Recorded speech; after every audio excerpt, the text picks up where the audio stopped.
Hello दोस्तों, कैसे हैं? उम्मीद करते हैं आप लोग बहुत अच्छे होंगे। चलिए, आपके सामने एक नोटिफिकेशन का क्या कहते हैं परिचर्चा लेकर आया है, जो बिहार पुलिस अवर आयोग सेवा आयोग के द्वारा है जारी किया गया है, जिसे हम लोग जो है BPSSC के नाम से जानते हैं। यह परिवहन विभाग के अंतर्गत जो है ये पोस्ट को जो है लाया गया है। इसका नाम है प्रवर्तन अवर निरीक्षक, इन्फोर्समेंट SI से कह सकते हैं। रिक्त पदों पर प्रतियोगिता के लिए जो है सीधी नियुक्ति है, और ये विज्ञापन जो है BPSSC के द्वारा जो है जारी किया गया है। तो देखिए, ये परिवहन विभाग के अंतर्गत ये पोस्ट का क्रिएशन होता है, और इस पोस्टों की संख्या जो दी गई है टोटल 33 दी गई है, 33 दी गई है। और ये पे लेवल 6, मतलब पे लेवल 6 का मतलब होता है जो सामान्य दरोगा होता है, जो थाना में जिसे आप रात दिन देखते हैं दिनचर्या में, वही दरोगा के बराबर जो है आपका जो है वेतनमान दिया गया है। लेवल 6 का दिया गया है वेतनमान। काफ़ी अच्छा पोस्ट है, बहुत ही चार्मिंग पोस्ट है। इसकी चर्चा जितना की जाए उतना कम है। तो चलिए, इसमें जो है महत्वपूर्ण चीज़ को हम लोग देखते हैं। महत्वपूर्ण चीज़ में सबसे पहले हम आपको बता दें कि इसका जो है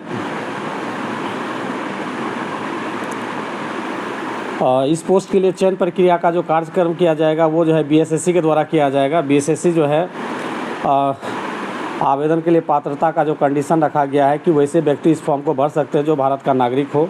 उसमें से पुरुष, महिला और थर्ड जेंडर भी आवेदन कर सकते हैं। और थर्ड जेंडर के बारे में आप लोग पिछले नोटिफिकेशन में देखे होंगे कि जो पास किया था मधु कश्यप, उसका चर्चा बहुत ज़्यादा हुआ था। तो इसमें देखिए, अभ्यर्थियों की शैक्षणिक योग्यता, तो शैक्षणिक योग्यता क्या होना चाहिए?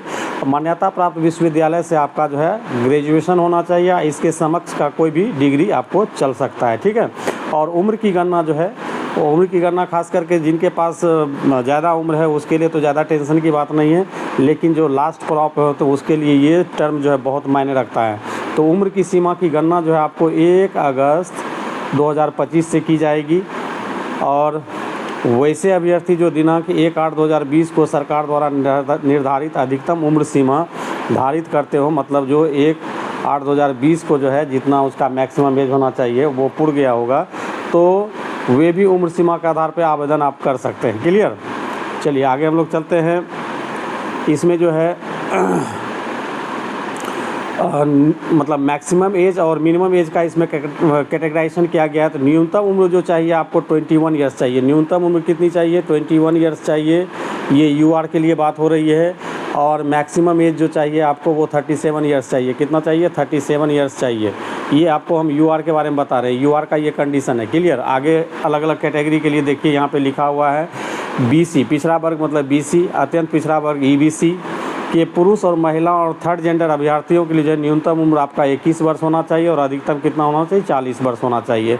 वो भी व्यक्ति आप फॉर्म भर सकते हैं। अनुसूचित जाति और जनजाति के पुरुष और महिलाओं के लिए न्यूनतम आयु होना चाहिए 21 वर्ष, और अधिकतम उम्र जो है 42 वर्ष। मतलब आपको UR के बनिस्पत जो है आपको 3 साल जो है BC EBC में बढ़ाया गया है, और BC EBC के आधार पर जो है 2 साल बढ़ाया गया है SC ST को। क्लियर? चलिए आगे हम लोग चलते हैं। इसमें जो है फिजिकल क्या कहते हैं क्वालिफ़िकेशन के लिए क्या शारीरिक मापदंड होनी चाहिए, उस पर हम लोग जिक्र कर लेते हैं। तो यहाँ पे डायरेक्ट लिख रहा है कि लंबाई और सीना के लिए कोई अंक देय नहीं होगा, परंतु विहित अर्हता पूरी नहीं करने वाले अभ्यर्थी असफल घोषित किए जाएंगे। तो देखिए, पुरुषों के लिए जो है 165 सेंटीमीटर हाइट होनी चाहिए, और महिलाओं के लिए जो है 150 सेंटीमीटर हाइट होना चाहिए। क्लियर? और चेस्ट का मेजरमेंट जो है पुरुषों के लिए जो है 79 सेंटीमीटर जो है बिना फुलाए हुए, और फुला कर जो है 84 सेंटीमीटर। मतलब आपको जो है मिनिमम जो है 79 होना चाहिए। उसके बाद जब आप सीना फुलाते हैं तो 5 सेंटीमीटर आपको फुलाना होगा, जिसके बाद आपका चेस्ट का मेजरमेंट जो किया जाएगा आपका कितना होगा? 84 सेंटीमीटर। और ये मिनिमम है, इससे मैक्सिमम जितना होगा उतना बेहतर होगा, ठीक है।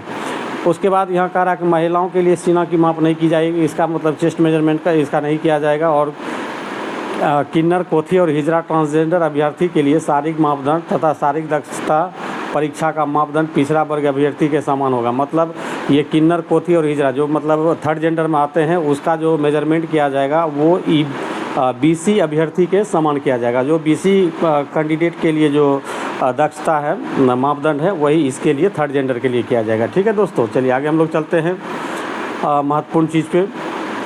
इसमें देखिए आपको है नियुक्ति की प्रक्रिया क्या है। तो नियुक्ति की प्रक्रिया जो है आपको 3 स्टेप में इसमें होगी। जनरली बाकी सब आपका नोटिफिकेशन दिया जाता है, उसमें 2 स्टेप होता है, इसमें 3 स्टेप दिया गया। पहले प्रीलिम्स होगी, फिर मेंस होगी, और आपको इसमें दिया गया है इंटरव्यू का भी प्रोविज़न। इस पोस्ट के लिए विशेष रूप से इंटरव्यू का प्रोविज़न दिया गया, इसीलिए हम बोल रहे हैं कि ये पोस्ट जो है काफ़ी महत्वपूर्ण है। तो देखिए इसमें है लिखित परीक्षा, शारीरिक जाँच और साक्षात्कार के आधार पर चयन किया जाएगा। तो देखिए लिखित परीक्षा के बारे में इसमें डिटेल किया गया है। तो दोस्तों यहाँ पे उतना पढ़ने का टाइम नहीं है, तो आप लोग क्या करें, प्रारंभिक परीक्षा, हम जो मेन चीज़ें आपको बताते चलते हैं। प्रारंभिक परीक्षा जिसे हम लोग पीटी कहते हैं, पीटी जो है 200 अंकों का एक पत्र होगा, जिसमें प्रश्नों की कुल संख्या 100 होगा। कहने का मतलब टोटल नंबर ऑफ क्वेश्चन जो होगा मेरा 100 होगा, और प्रत्येक क्वेश्चन के लिए ईच क्वेश्चन जो है आपको 2 मार्क्स दिया जाएगा। कितना मार्क्स दिया जाएगा? 2 मार्क्स। और इसमें निगेटिव का भी प्रोविज़न है। किसका प्रोविज़न है? निगेटिव मार्किंग का भी प्रोविज़न है। और निगेटिव मार्किंग जो है प्रत्येक क्वेश्चन के लिए 0.2 है। 0.2 का मतलब ये हो गया 1/5, मतलब 5 क्वेश्चन अगर आप गलत करते हैं तो एक आपका राइट क्वेश्चन क्या होगा? माइनस होगा। ठीक है, चलिए, तो ये है आपका। उसके बाद ये कह रहा है कि 200 अंकों का प्रश्न पत्र होगा, जिसमें प्रश्नों की कुल संख्या कितनी होगी? 100 होगी, और परीक्षा की अवधि कितना होगा? 2 घंटे की होगी। कितने की होगी? 2 घंटे की होगी। और पीटी में जो रिजल्ट दिया जाएगा मेंस के लिए, वो कुल रिक्तियों का, जैसे मान लीजिए अभी 33 रिक्तियाँ हैं, 33 का 20 गुना दिया जाएगा तो हो जाएगा 660। मगर वैसे अभ्यर्थी जो बाउंड्री लाइन पर जहाँ से कट ऑफ निर्धारित कर रहा है, वहाँ पर अगर मान लीजिए ज़्यादा स्टूडेंट आता है तो ये संख्या में भी थोड़ा सा बढ़ सकता है, मतलब हो सकता है 700 हो जाए, 750 हो जाए, यहाँ तक भी पहुँच सकता है। ठीक है, चलिए, उसके बाद द्वितीय चरण, जिसको कि हम लोग मेन बोलेंगे। क्या बोलेंगे? मेन बोलेंगे, मुख्य परीक्षा बोलेंगे। तो प्रारंभिक परीक्षा के सफल अभ्यर्थी को जो है मुख्य परीक्षा में शामिल होने का अवसर प्रदान किया जाएगा। इसमें 2 प्रश्न पत्र होते हैं। प्रथम प्रश्न पत्र जो होते हैं 200 अंकों का समान हिंदी होता है, मतलब ये क्वालिफाइंग नेचर का होता है, इसका मार्क्स नहीं ऐड होता है। क्लियर? चलिए, अगला है, हम लोग देखते हैं इसमें। और दूसरा जो होता है द्वितीय पत्र जो होता है आपका, यहाँ पे डायरेक्ट देखिए आपको कह दिया होगा कि 30% अंक प्राप्त करना अनिवार्य होगा। ठीक है, मतलब क्वालिफाइंग नेचर है। ठीक, लेकिन इसका मेधा निर्धारण में इसका कोई अंक नहीं जोड़ा जाएगा, मतलब मेरिट लिस्ट में इसका कोई योगदान नहीं है। द्वितीय प्रश्न पत्र जो होगा आपका समान अध्ययन, समान विज्ञान और नागरिक शास्त्र, भारतीय इतिहास, भारतीय भूगोल, गणित, मानसिक योग्यता से संबंधित होगा। कहने का मतलब ये जीएस का पेपर बनेगा। इसमें भी आपको जो है 100 क्वेश्चन पूछा जाएगा, और टोटल मार्क्स जो आपको मिलेगा, टोटल पूर्णांक जो होगी 200 का होगा। और इसमें भी निगेटिव का प्रोविज़न है। इसमें भी क्या है? निगेटिव होगा। और निगेटिव कितना है? 0.2 मार्क्स का है। कितना है? 0.2 मार्क्स का है। क्लियर? यहाँ देखिए क्लियर कर ही दिया है, 0.2 अंक काटा जाएगा। क्लियर? चलिए, आगे हम लोग चलते हैं।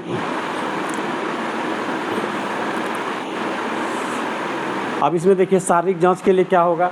तो वैसे स्टूडेंट जो पीटी पास क्वालिफाई कर जाएंगे, फिर मेन क्वालिफाई कर जाएंगे, तो उसको जो है फिजिकल वेरिफिकेशन के लिए जो है उसे बुलाया जाएगा। उसको जो है फिजिकल फिटनेस टेस्ट के लिए, पीएफटी के लिए उसे बुलाया जाएगा। ठीक है, मुख्य लिखित परीक्षा के आधार पर चयनित अभ्यर्थी को शारीरिक जांच के लिए आमंत्रित किया जाएगा। बिहार परिवहन संवर्ग नियमावली 2003 के नियम 15 के अनुसार शारीरिक जांच की जाएगी। शारीरिक जांच का मापदंड निम्नवत होगा। अब देखिए यहाँ पुरुष, मतलब जो पुरुष कैंडिडेट होंगे उसे 25 किलोमीटर पैदल चलने होंगे। कितने देर में? 4 घंटे में पैदल चलने होंगे। क्लियर? और महिला कैंडिडेट को जो है 14 किलोमीटर पैदल चलना है। कितना देर में? 4 घंटे में चलना है। तो ये जो है आपको फिजिकल के लिए है। उसके बाद जो फिजिकल पास कर जाएंगे तो वैसे स्टूडेंट को जो है आपको साक्षात्कार के लिए बुलाया जाएगा। किसके लिए? इंटरव्यू के लिए बुलाया जाएगा। और इंटरव्यू का मार्क्स जो होगा आपका कुल 30 अंक होगा। और इस साक्षात्कार में जो प्राप्त अंक होगा आपका, जैसे 30 में मान लेते हैं 15 लाते हैं, तो वो आपका मेरिट लिस्ट में ऐड होगा। देखिए प्राप्त अंक को जो है जोड़ा जाएगा, और दोनों के योग के आधार पर जो है अंतिम मेधा सूची बनाया जाएगा।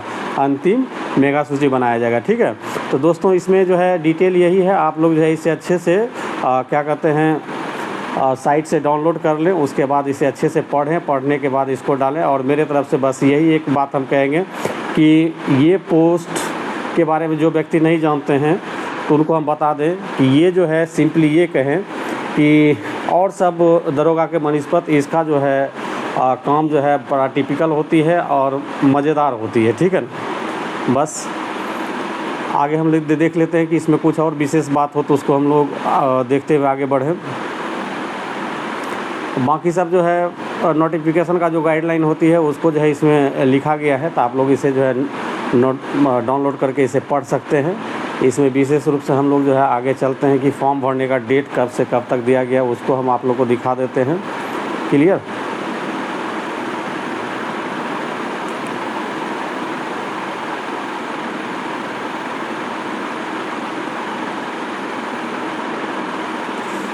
और ये फॉर्म जो भरा जाएगा आपका ऑनलाइन मोड भरा जाएगा। देखिए ऑनलाइन आवेदन का भरने की अंतिम तिथि मतलब करने का मतलब ये है कि ये जो फॉर्म भरा जाएगा आपका ऑनलाइन ही भरा जाएगा।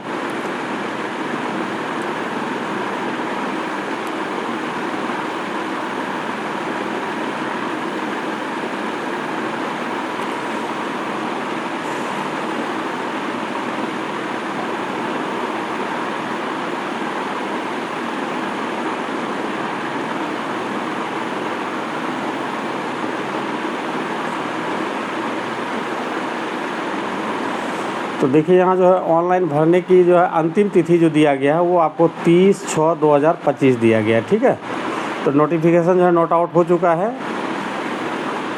तो इसे आप लोग जो है स्वसमय फॉर्म को भर दें, ज़रा सा भी विलम्ब ना करें, कोताही ना करें, स्वसमय रहते हुए अपना फॉर्म भरें। तो चलिए आपके उज्जवल भविष्य की कामना करते हुए आज वीडियो में इतना ही।